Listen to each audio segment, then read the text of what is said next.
Hello mga friendship, at before 4 AM nga lang ay nandito na ako sa cathedral para mag-attend ng salubong. Dahil ngayon ay linggo ng pagkabuhay.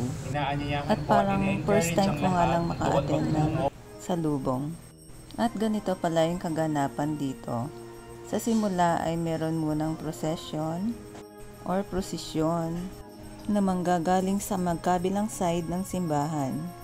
Yung isa ay para kay Heso Kristo at yung isa ay para kay Mama Mary. At magkakasalubong nga sila. Ito ay isang traditional ng simbahang Katoliko kapag Pasko ng pagkabuhay. Pagkatapos nga ng Biyernes Santo ay ito naman ang susunod na magiging kaganapan. Mas maganda kung mag-a-attend tayo ng ganito dahil ito na yung pagbabalik ni Heso Kristo sa kanyang pagkabuhay. At masaya nga ang kaganapan na ganito. At sinisimulan nga ito ng pagpuprosesyon. Dahil ang body clock ko ay maaga, buti na lang ay yun nga, nagising ako na maaga at may lakas ako para na rin maka-attend ako nito. At masaya nga ako kahit nag-iisa lang akong pumunta dito. Or walang kasama. At sinatagal-tagal ko na nga na Katoliko ay ngayon lang ako naka-experience ng ganito.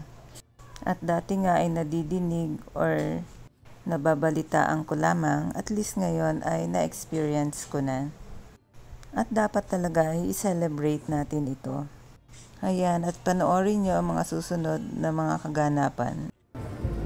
Palakpakan po natin ang Mahal na Birhen ng Alegria.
Sa ngalan ng Ama at Maruisti portare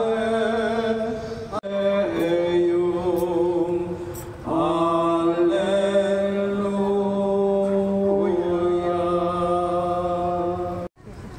Praise the quaesimus et pereius genitricem Virgine Mariam perpetue capiamus gaudia vitae per iundem Christum Dominum nostrum.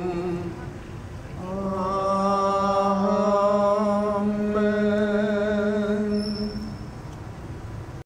At pagpasok ko pa nga lang ng simbahan ay puno na ng mga tao.